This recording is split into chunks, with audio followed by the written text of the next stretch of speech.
Beneath the endless ocean, it coils, a serpent so vast it encircles the entire world. Its breath is poison, its roar shakes the earth. When Jörmungandr rises, even gods tremble, and only Thor dares to face the beast. Chapter 1: The Birth of the Serpent. In the shadowed lands beyond Asgard, far from the shining halls of the gods, there lived a woman of terrible renown. Her name was Angrboda, the giantess of the ironwood. She was no ordinary Jotun. Her heart beat with the cold hunger of chaos itself, and her womb bore the spawn of ruin. It was here that Loki, the trickster god, found his way. Though bound to the Aesir by oath, Loki's restless spirit often led him down forbidden paths. With Angrboda, he fathered 3 children whose fates would be etched into the bones of the cosmos. The first was Fenrir, a wolf whose eyes burned like twin furnaces, destined to devour the sun. The second was Hel, a girl half living and half dead, who would rule over the land of the dishonored dead. And the third born last, yet greatest of all in terror, was the serpent, Jörmungandr. The birth of the serpent shook the ironwood. From the moment the egg cracked and the creature emerged, the air stank of venom. Scales black as night shimmered with green light, and its eyes gleamed like frozen moons. Though it was but a hatchling, the ground trembled as it coiled, and its hiss rose like the shriek of a storm. Loki, ever amused by the monstrous, laughed. "See how mighty my son is," he boasted. "A serpent born to outgrow all seas." But even Loki, in the depths of his sly heart, felt a tremor of unease. The serpent grew swiftly, hungering without end. It devoured animals whole, drank the dark waters of Ironwood's rivers, and shed its skin in scales large as shields. Word reached Odin Allfather in Asgard. The ravens Hugin and Munin carried tales of the monstrous brood of Loki and Ang. The gods assembled in council at Gladsheim, their high hall. Odin's single eye burned with thought as he listened. "These children," he said, "bear the mark of destiny. They are not of the natural world. They are chaos made flesh." Thor gripped the haft of "Give me leave, father. I will smash them where they crawl." But Odin raised his hand. "Not yet. Even you, mighty Thor, cannot kill destiny with a hammer. These children cannot be destroyed. They can only be bound." So it was decreed. The gods would seize Loki's offspring and place each where it belonged, as far from the realms of men and gods as possible. The gods descended upon Angrboda's hall with iron chains and fire-forged courage. The giantess fought, but she was no match for the might of Odin and his kin. Fenrir the wolf was bound in chains of steel. Hel was cast down into Niflheim to rule the dead in her cold hall, and the serpent Jörmungandr was dragged from its lair. It writhed and thrashed, its venom burning the hands of those who touched it. The gods themselves recoiled at the sight. Odin took the serpent in his grasp and looked into its pale, moon-bright eyes. "You are the greatest of them all," he murmured. "Too vast to remain here. The land cannot hold you. Only the sea is wide enough for your hunger." With a heave, Odin cast Jörmungandr into the black waves of the great ocean that encircled Midgard, the realm of men.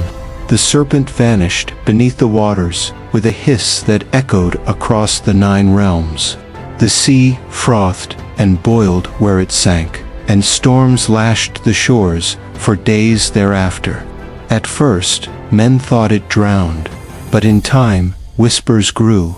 Sailors spoke of a shadow beneath the waves, of a glimmer of pale eyes in the depths of waves rising without wind. And as the years passed, the serpent grew.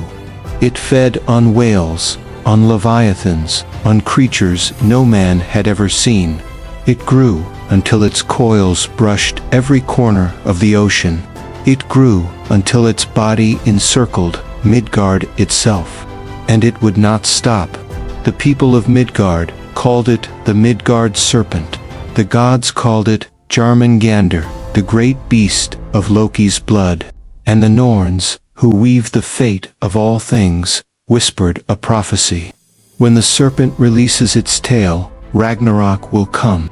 On that day, Thor will meet Jörmungandr, and both shall fall. Thus began the saga of the World Serpent, child of chaos, bane of gods and men. Though hidden beneath the waves, its shadow loomed over the destiny of all creation. And in Asgard, Thor the Thunderer swore silently that one day he would strike the monster down. Chapter 2: The Ocean's Prison. The sea roared as Odin cast the serpent into its endless depths. The waves swallowed the monstrous child, and for a time the waters were still, as though the ocean itself had been silenced by the weight of what it now carried. But beneath the surface, far from the eyes of gods and men, Jörmungandr sank deeper and deeper. Darkness closed around its body, pressing with the weight of the abyss. Strange creatures glowed in the void beings of the deep that no mortal eye had seen yet. Even they scattered before the serpent. It thrashed, furious at its imprisonment. Venom poured from its fangs, burning through the salt water. Where the poison spread, fish died in droves, and the water turned black. But no matter how it fought, there was no escape. The ocean was its prison, vast and eternal. For many years, Jörmungandr grew in silence. It devoured everything that crossed its path: whales, sea serpents, krakens of the deep. Nothing was beyond its hunger. With each feast, its body lengthened, scales hardening like iron, its coils stretching further and further.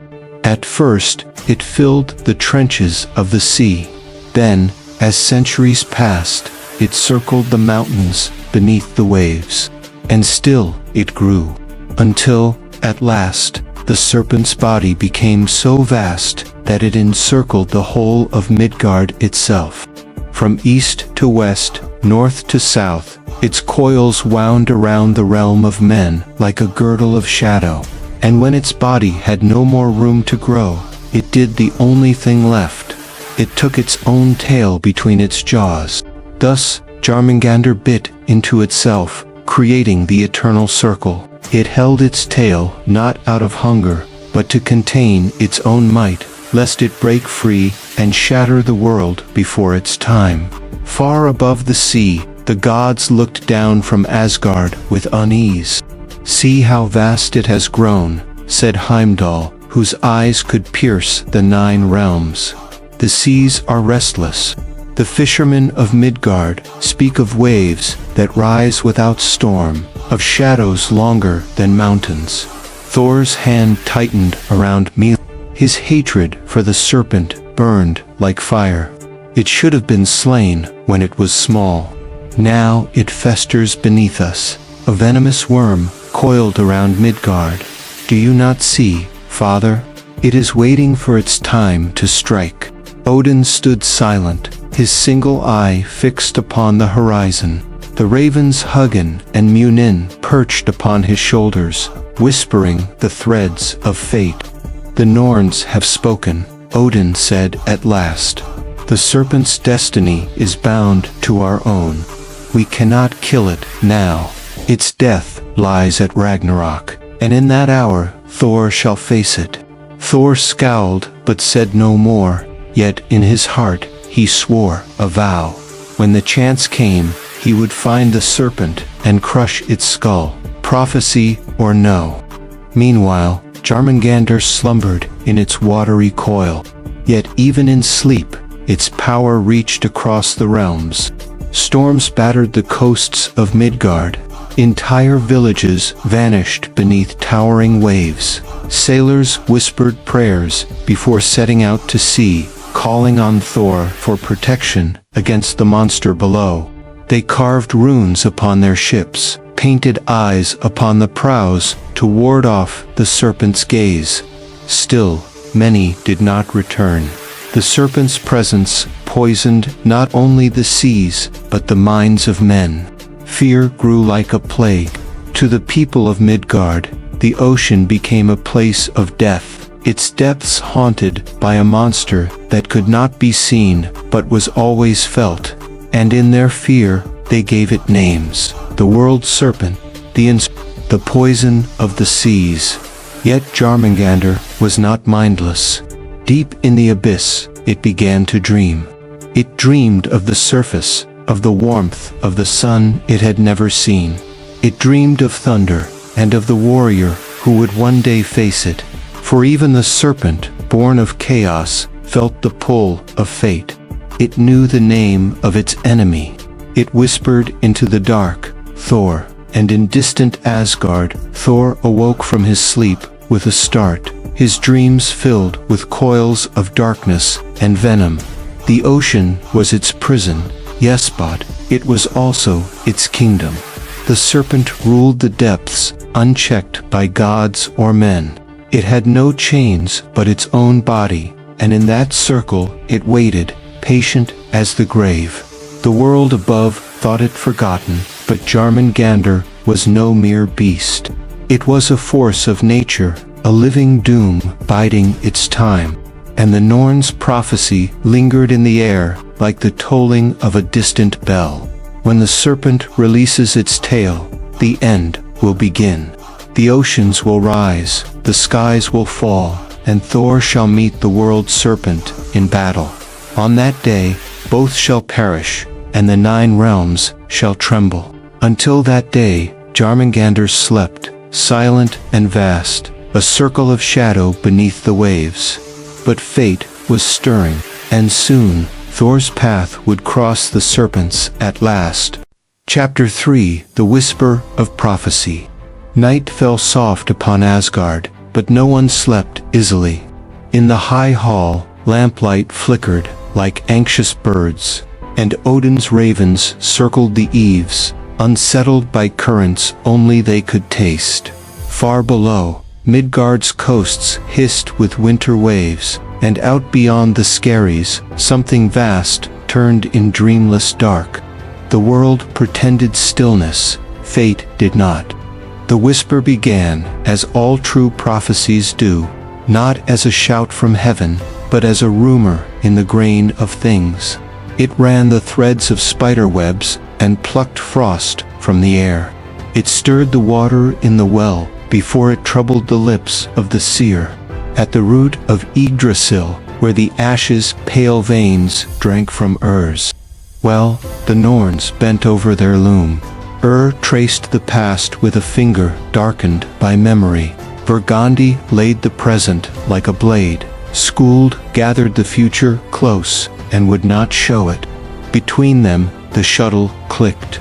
World, word, world, word. A sigh rose from the well. Not wind, not water. A voice without a mouth. When the circle unclasps and the sea leaves its bed, the thunderer walks where the dead have tread. A hammer will fall, a serpent will rise. 9 nights of poison will drown the skies.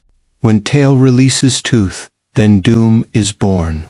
And from the cinders, a younger morn, Skuld's hand paused. The thread tightened with a sound like distant ice cracking. He will ask, she said without looking up. Nodded. And we will not answer. Burgundy's lips thinned. He already knows. High on Hildskilf, Odin watched the horizon through his single, tireless eye. The sight of the worlds spread beneath him like a map of burning coals. In one coal, he saw Midgard's wharves, nets glazed with rime, and men muttering prayers to storms. In another, he saw Jotunheim's cliffs shedding starlight like chips of bone. In a third, the fathomless bruise of the sea, and under it, a slow coil, a patient hunger. He descended, cloak trailing the smell of rain. At the threshold of S, well, he felt the old ache in the scar where wisdom had cost him an eye. The guardian rose from the mist, heavy-browed, ancient as your thirst returns, said, it always does. Odin's voice carried the weariness of kings who know the price of mourning. Tell me what the Norns won't say aloud. Dipped his cup into the well, then held it just out of reach. Tell me, Allfather, when did you first taste the serpent's name? When Loki's brood were taken, Odin answered at once. When I cast the youngest into the sea, and felt the ocean flinch, his jaw locked, but the whisper is louder now. It gathers men and gods like flotsam. Eyes slid toward the deep. Prophecy is a net. The more you thrash, the tighter it holds. Drink, then knowing every drought costs you something you won't notice until it is gone. Odin drank. The water was cold as iron and quick as lightning. In it he saw a boat bucking on black surf. He saw a line straining, a hook in flesh, a storm in a man's face. He saw Melnir falling like a star into a skull, and he saw a god walk 9 steps before the poison finished its work. He set the cup down, unsteady, and said quietly, "It is closer, always closer," replied. That is the nature of ends. The whisper found Thor last, not because fate forgot him, but because it wanted him angry when he woke.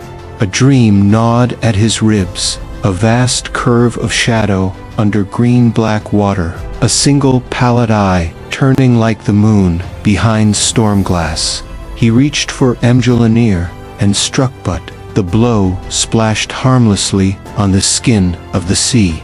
He came upright on his bed as if yanked by a rope. The hammer was in his hand before he could think. Lightning crawled the rafters, searching for an enemy with a name it already knew. Brother. Baldur stood in the doorway, haloed by lamplight, gentle concern smoothing every line of him. The night is restless. You shook the house. Thor exhaled. The dreams taste salt, iron, venom lingered on his tongue. The serpent turns in its sleep. Baldur came closer. The peace in him, a tide even storms couldn't spoil. You knew it would. I knew. Thor swung his legs to the floor. But knowing and hearing it speak my name are not the same. Baldur's hand brushed the hammer's head. When the hour comes, you will do what only you can. Until then, do not let the whisper become your master. Thor snorted, half grateful, half stubborn. Words are a thin shield against a coil that reaches round the world. Then trust not in words, Baldur said, smiling. Trust in the arm that wields the hammer. In Midgard, the whisper wore a different cloak. It came to a fisherwoman named Ira, whose husband had not returned with the autumn catch. She dreamt of a rope that stretched into darkness and a weight at the end of it that was not a fish.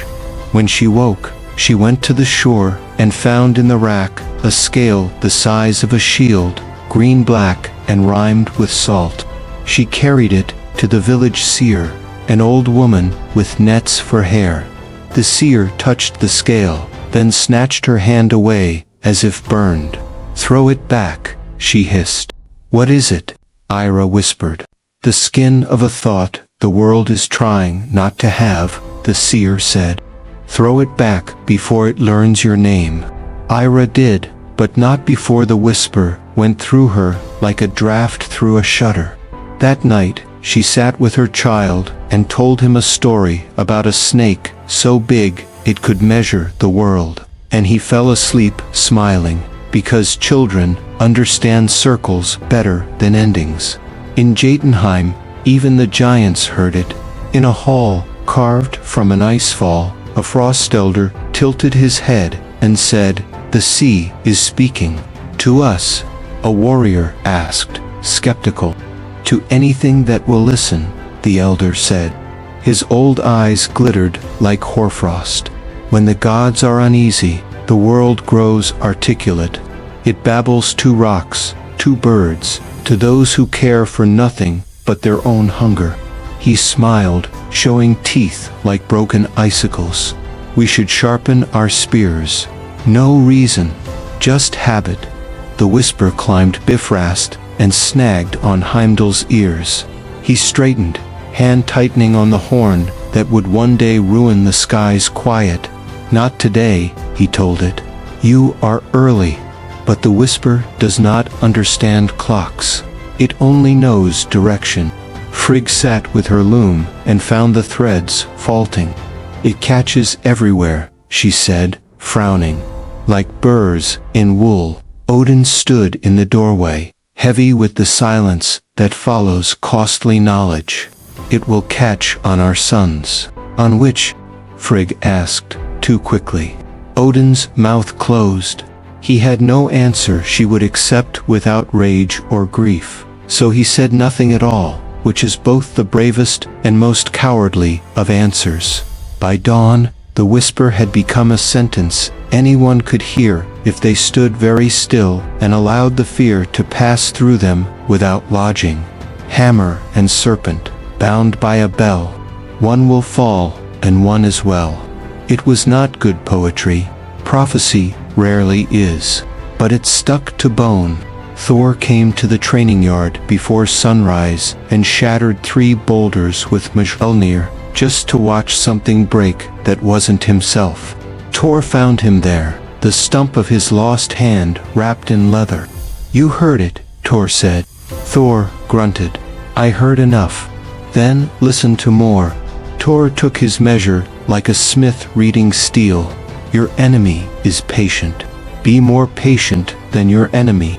Rage is a good spark, a poor lantern. Thor looked past him as if he could see straight through the mountains to the sea that hid his hatred. When it shows its head, I will take it. You will, Thor agreed, but not before. And when you do, remember that victory can be as poisonous as defeat. Thor's laugh had no humor in it. Nothing in me is afraid of poison. Then you do not understand poison, Thor said, and left him to the hammer's work. Beneath it all, Jörmungandr stirred. The whisper had not come from the serpent, but it found its way there, as every river finds the sea. It vibrated along the beast's 1,000-yard nerves, and woke a memory the serpent did not know it had. A sky it had never seen. A sound like the inside of a storm. A shape walking toward it with a small, bright sun in his hand. The serpent tightened its bite on its own tail until venom bled into the water like ink. The ocean shuddered. Far above, on a nameless coast, 3 fishing boats snapped their lines at once and drifted home empty as ribs. In the dark, without words, the serpent thought a thought that meant soon, and far away, above, a god answered with a thought that meant exactly the same. Chapter 4.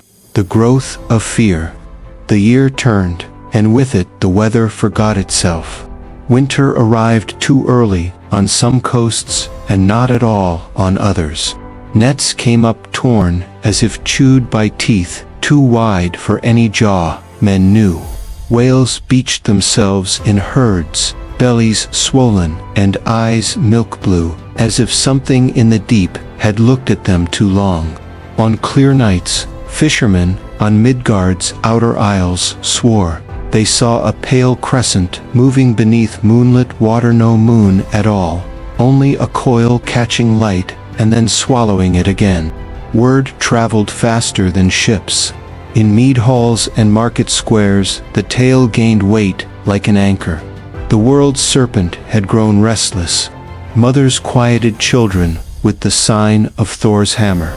Sailors tied little iron charms to their wrists. Priests of Odin poured ale to the sea and asked it politely to keep its hunger out where it belonged.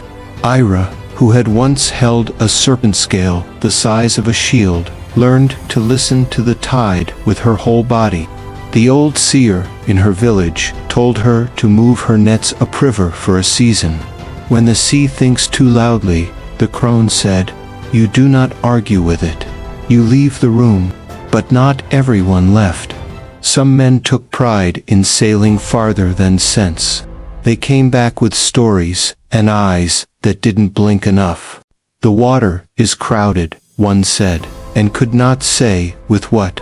On stormless mornings, waves rose in a perfect ring and fell again without a sound. Sometimes, that ring circled a skiff, and the crew, if they had any faith left, would throw weapons and boots and bread into them. If the ring widened, they counted themselves lucky. If it tightened, no amount of prayer could keep the mast from snapping like a dry reed. Fear is a craftsman. Given enough material, it makes tools. Midgard began to hammer out new customs to survive the news it could not bear. No one set a table without a cup set aside for the thunderer. Shipwrights carved protecting runes into keels, deeper and darker than ever. A few towns banned anyone from speaking Loki's name aloud near the docks, as if the syllables themselves might draw his children to the quay. As the human world adjusted, Asgard argued. In the High Council, the gods stood around a board on which the 9 realms were inlaid in amber and jet. Threads stretched from Asgard down the rainbow bridge toward the blue rim representing the encircling sea. Odin's forefinger hovered over that rim like a hawk. We hold the walls, he said. We keep the watch. We wait. Wait for what? Thor demanded. For the serpent to decide it is bored with holding its own tail, for it to take its first mouthful of Midgard and make a tide out of houses. The Norns fixed the hour, Odin replied, not unkindly. If we stray from it, we risk breaking what little can still be saved. Then we waste the hour, now, Thor said, while it coils and poisons, while men who call us protectors drown without storms. Frigg's eyes softened with a sadness older than summer. Will you protect them with anger alone? With Mjolnir, Thor said simply. Tyr, whose counsel felt like the weight of a true blade in the hand, nodded once. If he fights for all of us. But war made too early eats its children. We need sight, not only strength. Heimdall, watcher at the bridge, spoke without turning from his endless post. Sight says the ocean has a pulse now. It was long and slow. It has grown quicker. Sif, standing quiet behind Thor, laid light fingers on his forearm. A pulse can mean waking, she said. It can also mean pain. Either way, Thor answered, I will be its cure. He left the council before his temper turned words into weapons, went to the yard, and set his shoulders under a sky that had learned to keep its distance. He threw the hammer until the air itself complained. He called lightning to split rocks because the sea would not stand still for him. When he returned to his hall, he drank cold water instead of mead and watched the door as if a visitor were late. The visitor came, though not the one he imagined. A skald from the northern harbors asked for a hearing and sang a story, too raw to polish. A giant in an ice ford beyond the east, whose boat could ride the deep's other holes, feared. A man who baited hooks for sharks with whole goat heads and laughed when they bit. A man with a name. Thor listened until the song ran out of breath. This giant, he said, he fishes where even whales do not sound. So the old men swear, the skald said, and old men do not waste their lives on new meat. Loki wandered in halfway through, drawn by the scent of trouble like a fox to a hen. A giant with a boat that goes where boats should not. How fortunate, you might ask, to borrow it. Giants love lending things to those who later break them. Thor ignored him. Where is this fjord, beyond the ice? the skald said, in that fold of the world where maps pretend the edge is straight. He left a token 3, fish silver scales threaded on red string end, went, glad to be done with what he had brought. That night, Thor lay awake in a house that felt too small for the thought in his chest. The thought had a shape, a hook, curved and patient. It had a bait, something a serpent would not dismiss. Muktbla. Thunder, the promise of pain. He slept only when he made himself stop planning long enough to breathe. Meanwhile, fear finished its apprenticeship and went into business for itself. There were days when the ocean lay windless and flat as slate, and still the harbor ropes creaked.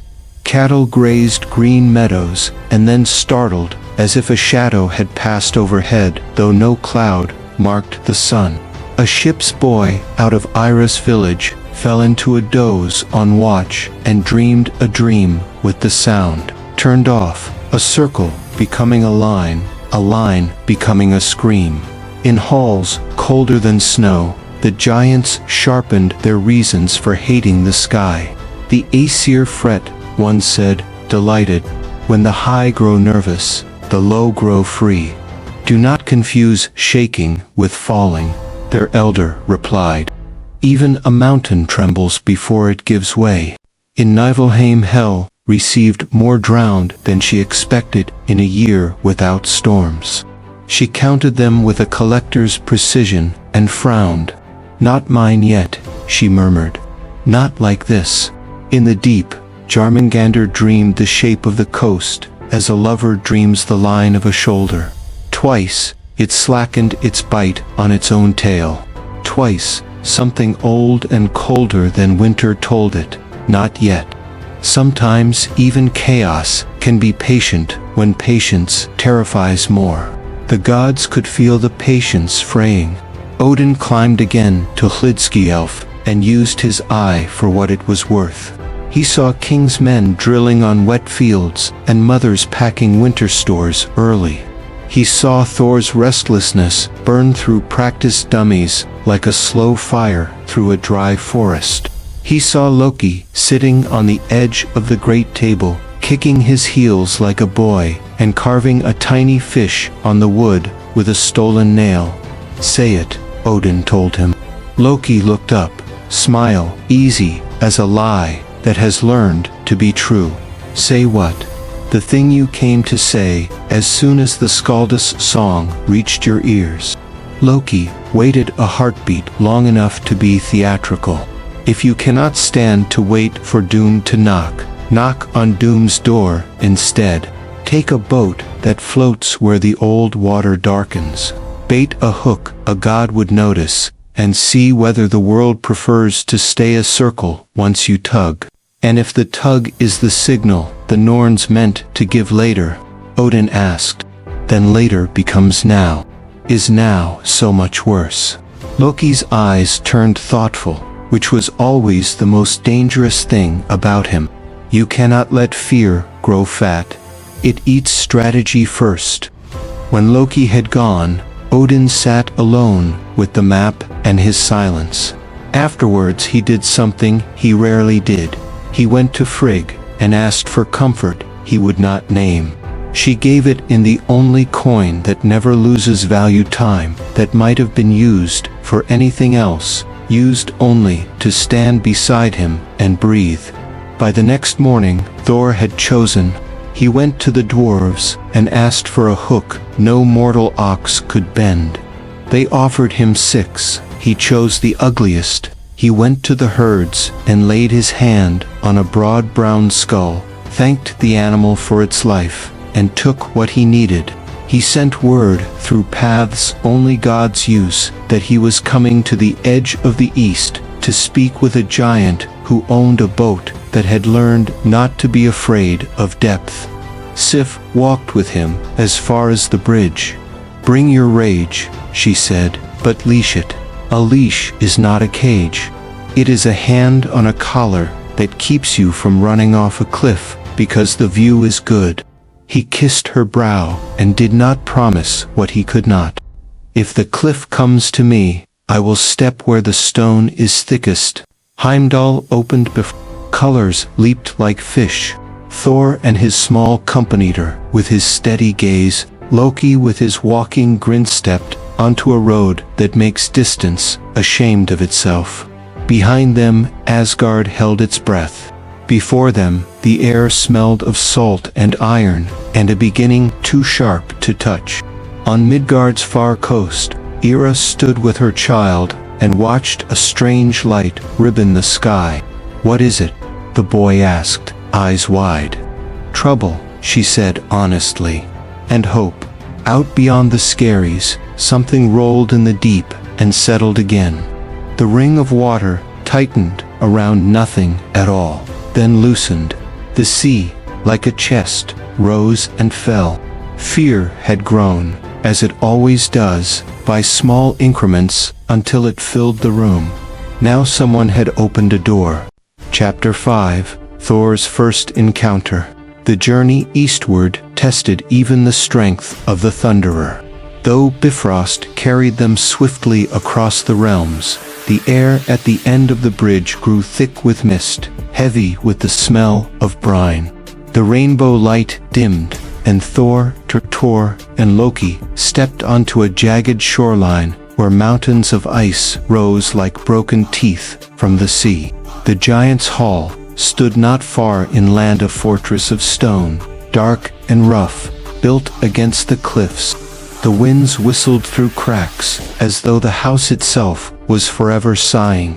This was Hymir's dwelling, the one spoken of in the Skald's tale. "Charming," Loki muttered, rubbing his hands against the cold.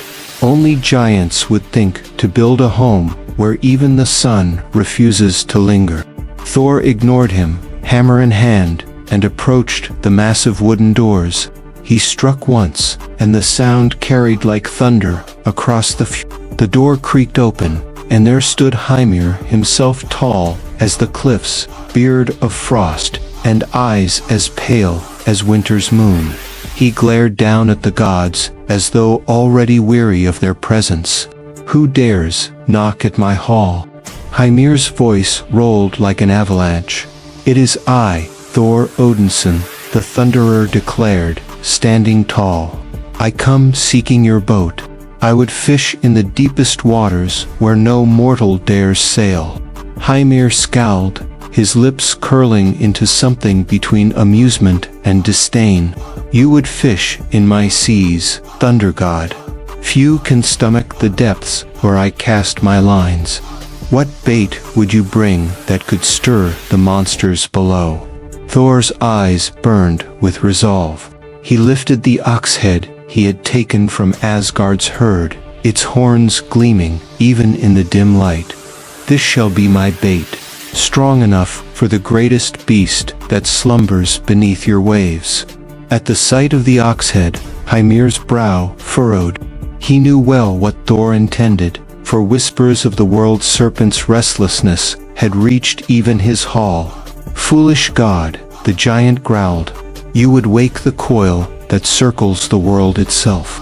Do you hunger for Ragnarok sooner than the Norns decree?" Before Thor could answer, Loki stepped forward with a grin that belied the tension. "Why so fearful, giant? Surely your boat is strong, and your arms stronger still.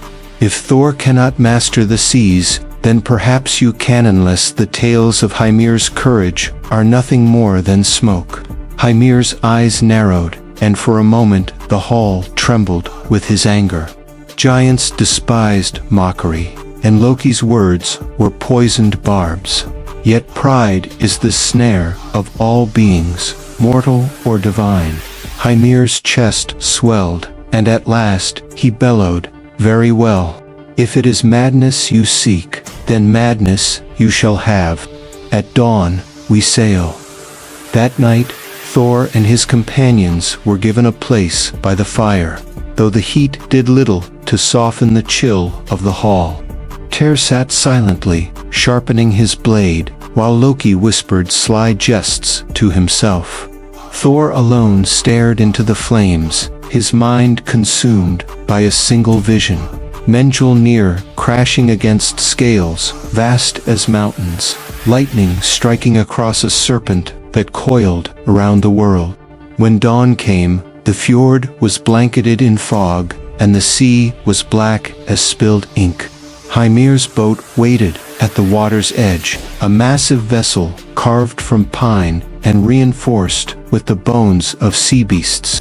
Thor placed the ox head in the stern, its hollow eyes seeming to stare into the endless dark ahead. As the gods climbed aboard, Hymir shoved the vessel into the tide with a strength that cracked ice beneath his boots. The oars dipped, the boat surged forward, and soon the land was swallowed by mist. For hours they rowed, past waters where whales dared not swim, past waves that rose without wind, until the sea itself seemed to breathe around them. Hymir's voice broke the silence. "We are far enough. Here the currents are strongest, and the prey monstrous." But Thor shook his head, his jaw set. "Not yet." Deeper.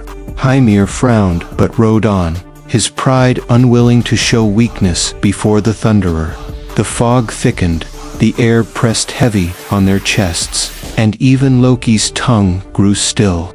Finally, Thor stood, lifting the ox head with both hands. His eyes narrowed at the abyss yawning beneath them. "Here," he said. "Here I cast." The bait sank into the darkness, swallowed by waters older than memory. The boat rocked, and silence spread like oil across the sea. Somewhere below, coils stirred. The line trembled once, twice, then, with a force that nearly split the boat in two, it pulled taut. Thor's face lit with fire. His hands gripped the line, muscles straining, and the sea itself seemed to roar as something vast awoke. The first encounter had begun. Chapter 6.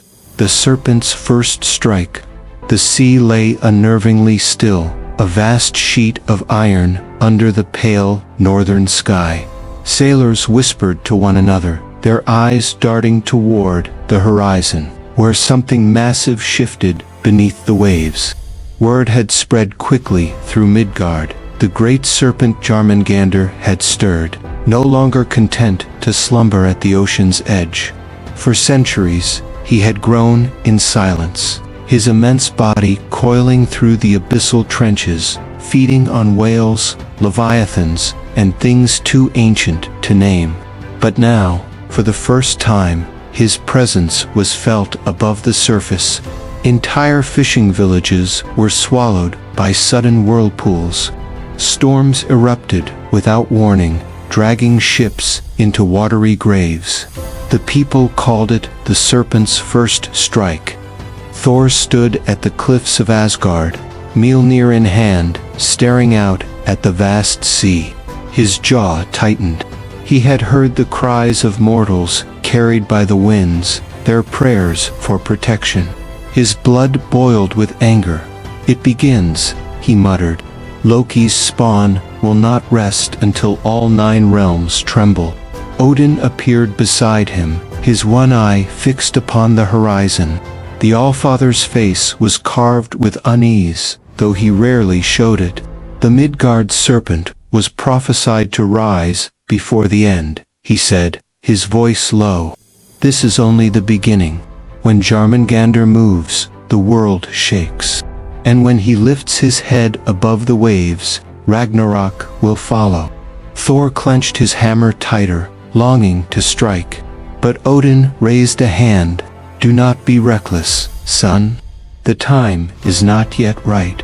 Even you cannot defeat him in his full strength." Thor growled in frustration, but said nothing. He knew Odin's wisdom often outweighed his own rage. Meanwhile, in the depths, Jörmungandr stretched his endless coils, sensing the fear he had sown above. His scales scraped against stone ridges, shaking the sea floor. His eyes green, vast, and burning like poison lanterns glowed in the dark. He whispered through the waters, a hiss so immense it was heard in the dreams of men. They fear me already. Let them taste what is to come. With one lash of his tail, he shattered a mountain beneath the sea, sending shock waves that cracked cliffs along distant shores. Entire islands trembled. Mortals fell to their knees, believing the gods themselves had abandoned them. In Jotunheim, the frost giants roared with approval. They saw in Jörmungandr a weapon against Asgard, a force that could break the gods once and for all. The serpent has risen, they cried. Let him crush the thunderer and drown the world. But Loki, ever cunning, smiled to himself. He alone knew the full weight of what was coming. Watching from the shadows of the Bifrost's edge, he whispered, "Strike, my son. Strike until the gods despair." Back in Asgard, the council of the gods grew tense. Freya warned of failing harvests and oceans swallowing fertile lands. Tyr placed his hand on his sword, eager for battle. Heimdall, watchful at the Rainbow Bridge, swore he could already hear the serpent's movements in the deep. All eyes turned to Thor. His fury was uncontainable, yet Odin's words weighed heavy on him. Finally, Thor spoke.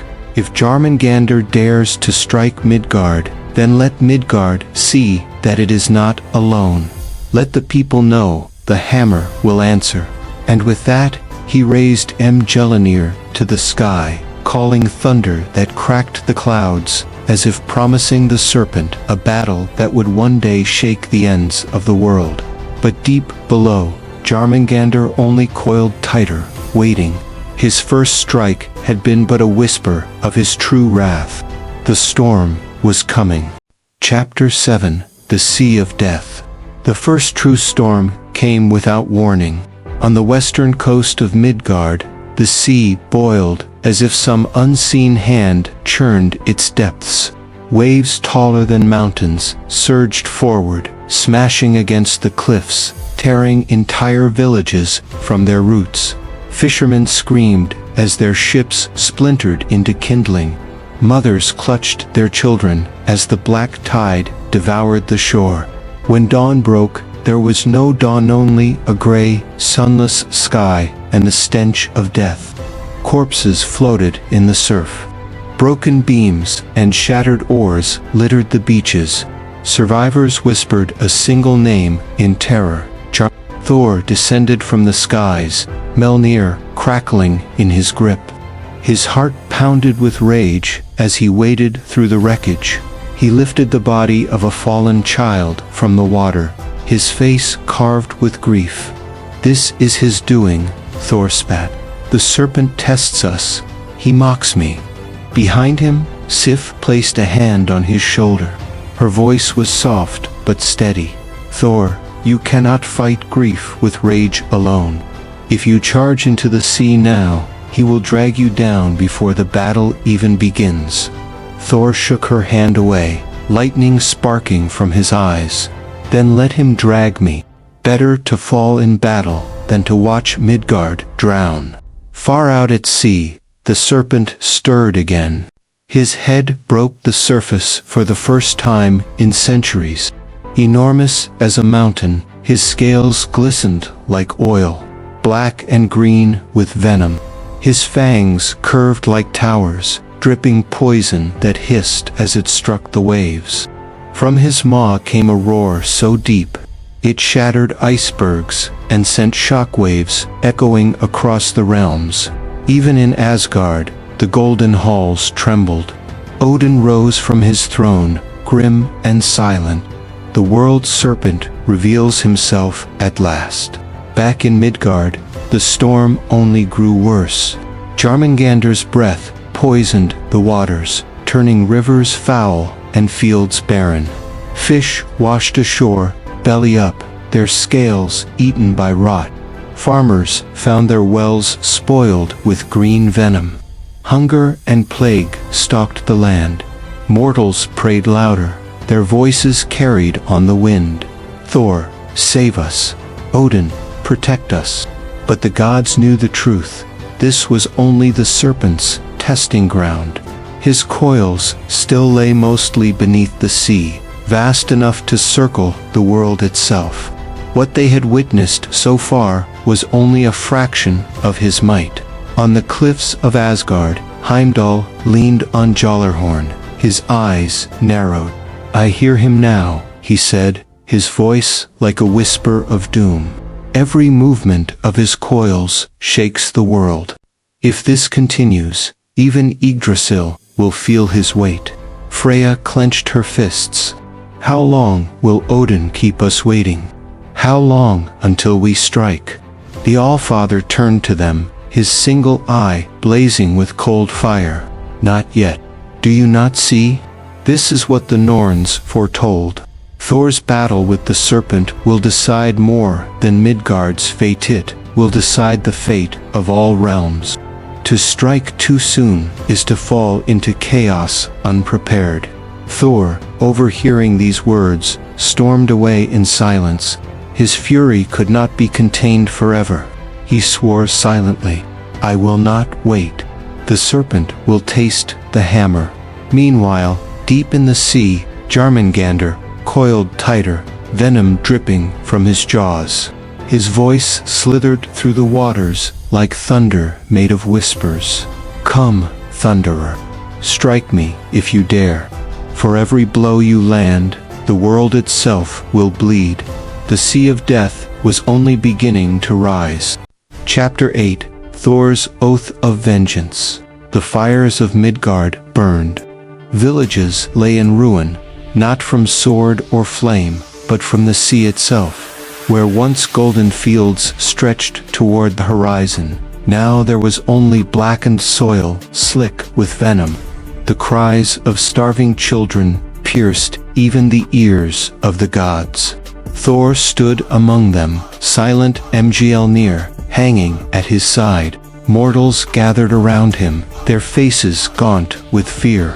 They clung to him, not as a god, but as their last hope. A boy no older than 10 stepped forward, his hand trembling as he offered Thor a broken wooden toy shaped like a hammer. "Please," the child whispered, "kill the monster." Thor took the toy into his massive hand. His throat tightened. He raised his eyes to the gray skies, where thunder growled in answer. "This I swear," Thor declared, his voice booming like the storm itself. "I will not rest, I will not falter, I will not draw breath in peace until Jörmungandr lies dead beneath my hammer. By the blood of my people, by the roots of Yggdrasil, this is my oath." But in Asgard, his oath was not met with joy. Odin's brow furrowed as he sat upon the high seat of Hlidsk. From there, he could see all the realms, and what he saw disturbed even him. "The serpent stirs too early," he muttered. "This is not the appointed hour." Frigg laid a hand on his arm. "If you deny Thor his vengeance, you deny him his purpose. Do you not see, husband? Every death weighs on his soul. His storm cannot be caged forever." Odin's single eye burned. "And if he goes too soon, he will fall. Do you wish to see our son's corpse upon the battlefield of fate?" Frigg's silence was her answer. Far beneath the waves, Jörmungandr sensed Thor's oath. His laughter bubbled through the sea like boiling tar. "Yes, Thunderer, come for me. Each step you take toward me drags the 9 realms closer to their doom. Bind yourself with vengeance, and you will be mine." The serpent began to move, his coils brushing the ocean floor. Mountains trembled, and earthquakes split the land. In Niflheim, glaciers cracked. In Muspelheim, rivers of fire surged higher. All realms quivered beneath his weight. Meanwhile, Loki slithered into Thor's hall, his grin sharp as ever. "Brother," he said smoothly, "I hear you've sworn an oath. Dangerous thing, oaths. They tend to strangle the ones who speak them." Thor glared at him, sparks dancing in his beard. "Mock me, trickster. and I'll strike you where you stand." But Loki only shrugged. "I do not mock, I admire. Jörmungandr cannot be slain with steel or sorcery alone. To kill the serpent, one must first outwit him. Strength will not be enough." Thor snorted. "Your riddles don't interest me. My hammer will speak." Yet Loki's smirk widened, for he knew Thor's rage blinded him, and rage was exactly what the serpent desired. That night, Thor stood upon the cliffs overlooking the Black Sea. Lightning coiled around him, drawn to his fury. He lifted Mjolnir high and cried to the heavens, Jörmungandr, hear me. You may drown Midgard, poison its rivers, and darken its skies, but I will come for you. I will tear you from the depths and shatter your skull. This is my vow." From the horizon, a shadow stirred. Two enormous eyes opened, glowing like twin green suns. The serpent's head rose from the waves, venom dripping into the sea with a hiss. "So be it, Thunderer," Jörmungandr's voice echoed across the world. "Come to me and let Ragnarok begin." Thor gripped Mjolnir tighter. His oath had been heard. The path to the end had begun. Chapter 9: Loki's Treachery. The night over Asgard was veiled in a cold, silver mist, the kind that made even the bravest warriors keep a hand on their weapons. The halls of the gods were alive with whispers. Thor's vow to destroy Jörmungandr had shaken the very foundation of their world. The Midgard serpent, coiled beneath the seas, was no ordinary foe. His breath poisoned the oceans, his body encircled the world itself, and his destiny was entwined with the end of all things. Yet in the shadows of those whispers stood Loki, son of giants and sworn brother of Odin, his mind sharper than any blade, his smile a mask concealing shifting allegiances. He had watched Thor's fury grow like a storm, a tempest that would one day hurl itself against Jörmungandr in a clash to end all ages. And in that storm, Loki saw opportunity. Seeds of betrayal. Asgard's council met within the golden walls of Gladsheim. Odin's single eye glimmered with concern as he spoke of caution, of patience, of waiting for the appointed hour. But Thor, fists clenched around Mjolnir, bellowed of honor, vengeance, and striking before the serpent grew stronger. Loki lingered on the edge of the council, a shadow against the firelit hall. He spoke softly, offering counsel that seemed wise, though twisted beneath the surface. "My lords," Loki began, his tone smooth as silk, "Thor's wrath is mighty, but even his hammer cannot crush the sea. To strike at Jörmungandr without guile is to feed him our strength. Perhaps it is wisdom not to battle strength with strength, but with cunning." Thor turned to him, suspicion in his blue eyes. "And what cunning would you offer, trickster? Speak plainly, or I'll wring the riddles from your tongue." Loki bowed low, hiding the glimmer of amusement in his gaze. "Plainly, then. Jörmungandr thrives, hidden beneath the waves. Draw him out. Tempt him to rise. We need not wait for Ragnarok's doom if we can lure him to his death sooner." The gods murmured, torn between Thor's desire for action and Odin's grim silence. Only Odin, who knew too well the price of prophecy, kept his eye fixed on Loki with a wary, unreadable stare. A secret bargain. That night, as Asgard slept beneath its shimmering stars, Loki vanished into the forests of Jotun. His steps were swift, silent, leading him through frost-laden valleys and up cliffs jagged as broken spears. At the peak of a frozen ravine, he summoned what the gods would never dare, creatures bound to chaos itself. From the mist slithered a shape vast and terrible, scales glistening with seawater. Jörmungandr's immense head rose from an impossible pool that mirrored no sky. His eyes burned like twin suns swallowed by venom. "Brother of lies," the serpent hissed, his voice a storm across the deep. "Why do you call me from my slumber?" Loki smiled, though his heart quivered at the sheer magnitude of the beast. "Because, mighty serpent, I offer you knowledge. Thor plots your death. His fury is endless, and soon he will come for you." But Loki paused, letting the silence stretch like a bowstring. "I can deliver him into your coils unprepared. A feast for you, a humiliation for him, and a triumph for me." The serpent coiled tighter, waves of venom dripping from its fangs. "You betray your kin." "My kin are chains," Loki answered smoothly. "You, Jörmungandr, are freedom. And in the end, when the world burns, I know on which side I wish to stand." The serpent's laughter shook the cliffs, rattling stones into the abyss. "Then we are allies for now. Bring me Thor, and I shall drown him in venom until his bones bleach in the sea." The shadow of treachery. When Loki returned to Asgard, his face was calm, his tongue ready with lies. He told Thor of a plan, one born of his own cleverness. "There is a place," he whispered to the thunder god, "where the serpent rises to taste the storms. A place where his hunger drives him near the surface. There you may strike. There Mjolnir may find his skull."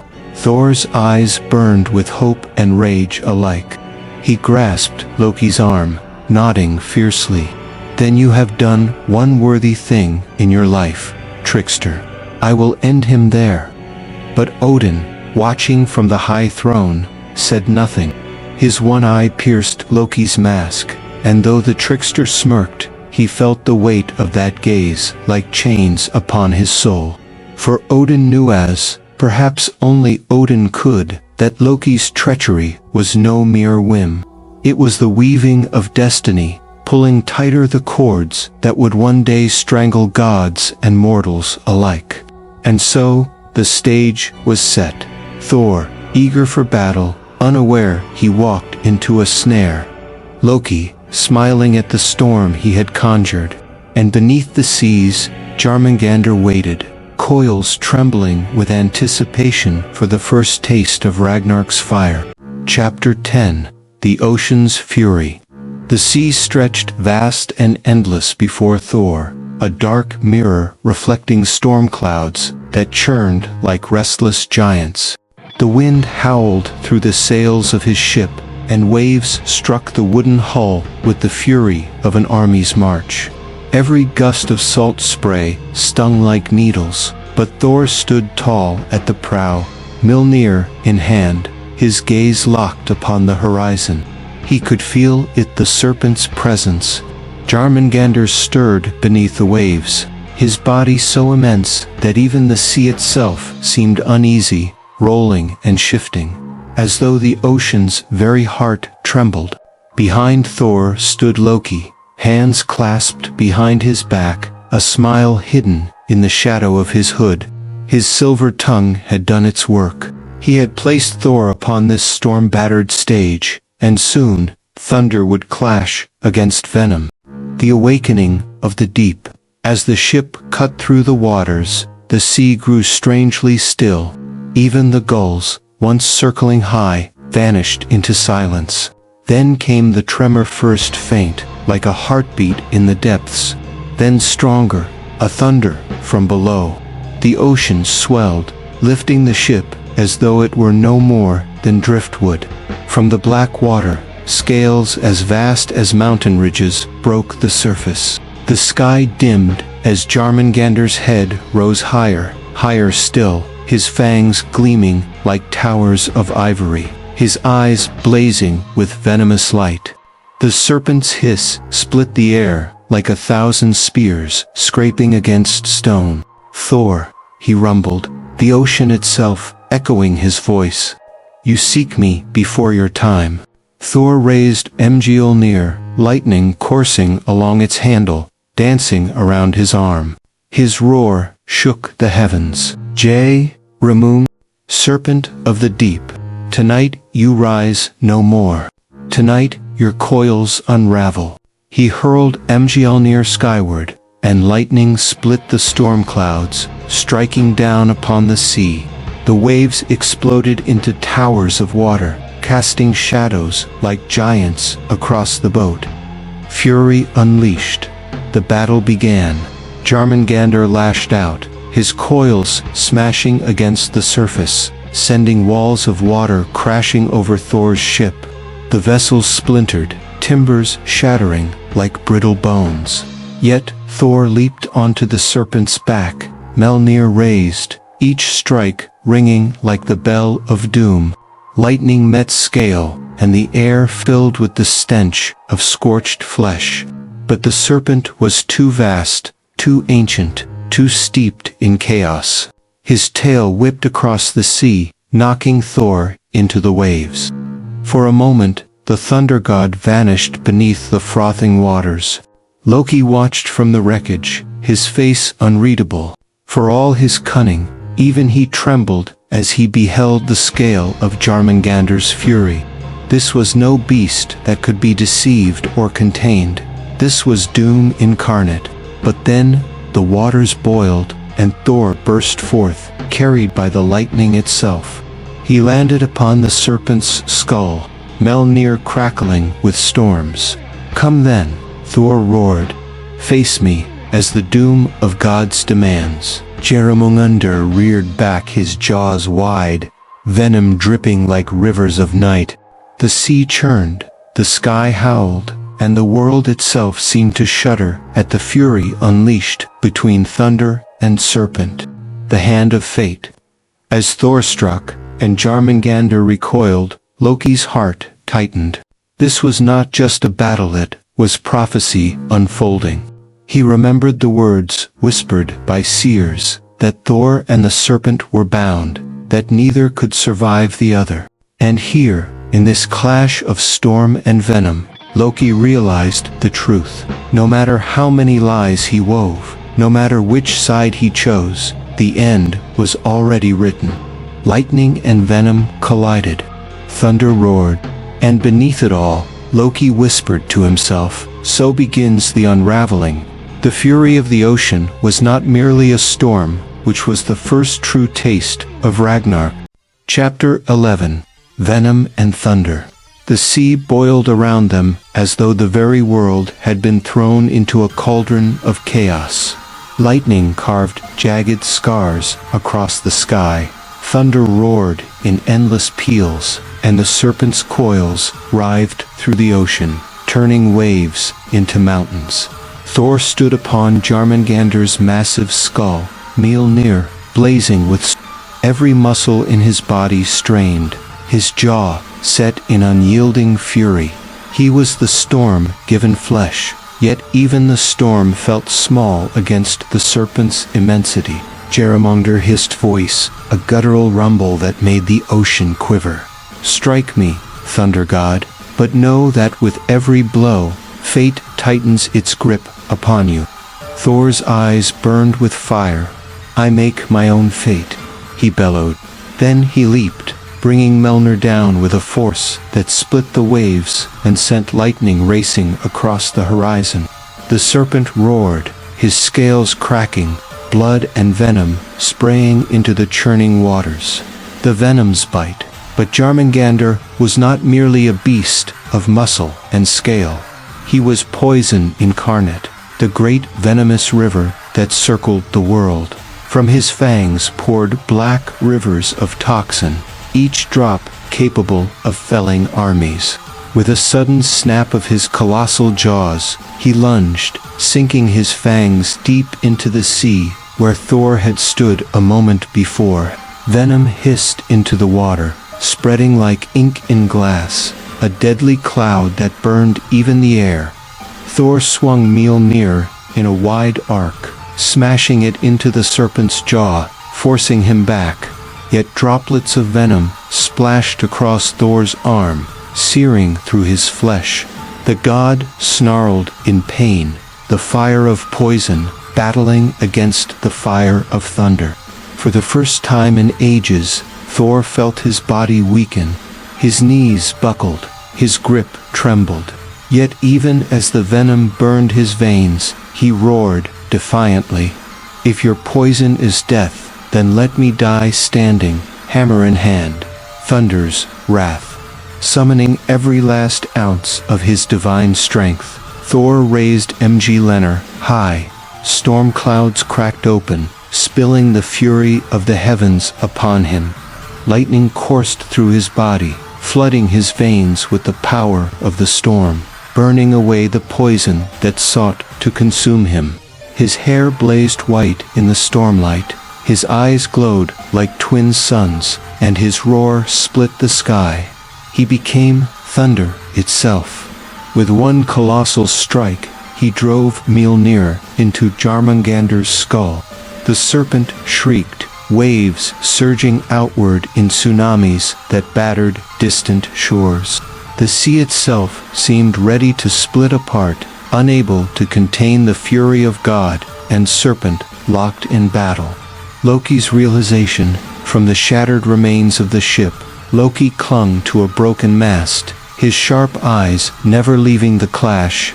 His heart pounded not from fear alone, but from the bitter truth he could no longer deny. This was no ordinary fight. It was prophecy, weaving itself into reality. The seer's words echoed in his mind. Thor and Jörmungandr will be each other's doom. And in that stormlit instant, Loki knew neither thunder nor serpent could leave this battle unscathed.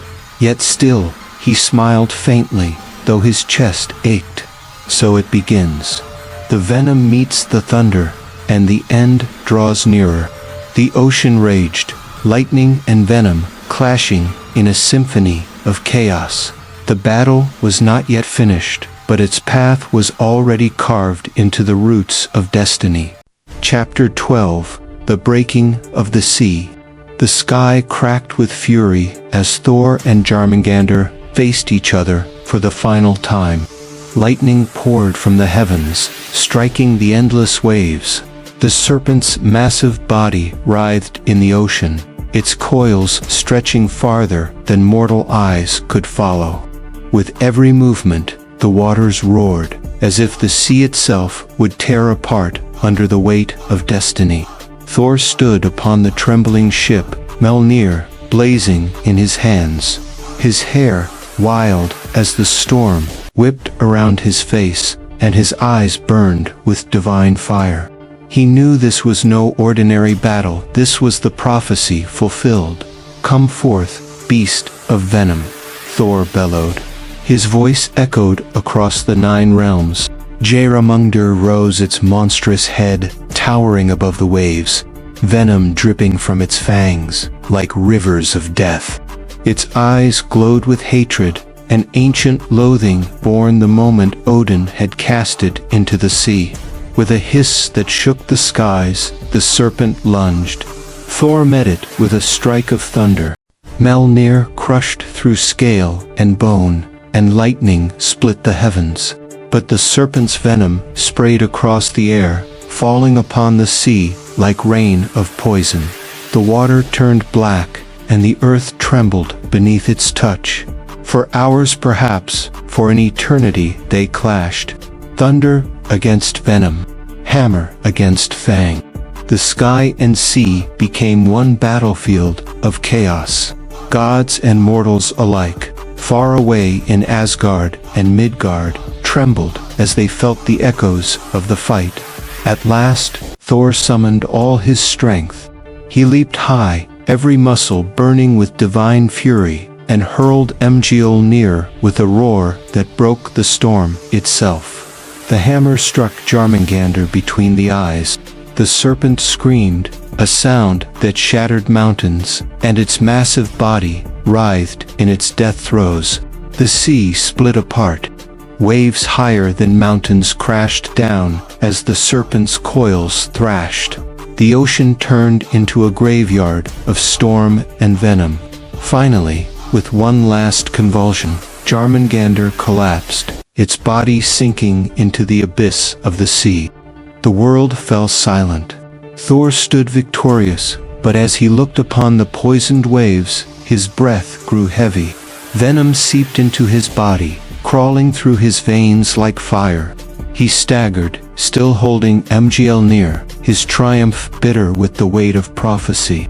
The god of thunder knelt. Around him, the sea began to still, as though bowing to both warrior and beast. The serpent was slain, but the cost was inevitable. Thor lifted his eyes to the dark sky and whispered, "I have done my duty." And then, as the last echo of thunder faded, Thor fell. The waves closed over Jörmungandr's corpse. The sea, once torn apart, slowly healed, as though the battle itself became a scar upon the world. Yet every sailor who sailed upon those waters in centuries to come would speak of the day the sea broke, when thunder and serpent met, and the world held its breath. Thus ended the tale of Jörmungandr the World Serpent and Thor, the mightiest of the gods. The prophecy was fulfilled. Thus ends the tale of Thor and Jörmungandr. The thunder god, mighty beyond all others, faced the serpent that encircled the world, and though he struck it down, fate demanded his final breath. From the clash of hammer and fang, the seas were broken, the skies were torn, and the prophecy of Ragnarok fulfilled. But legends never die, for as long as the storm rages, and the oceans whisper in the dark, the story of Thor's last battle will echo across the 9 realms, forever.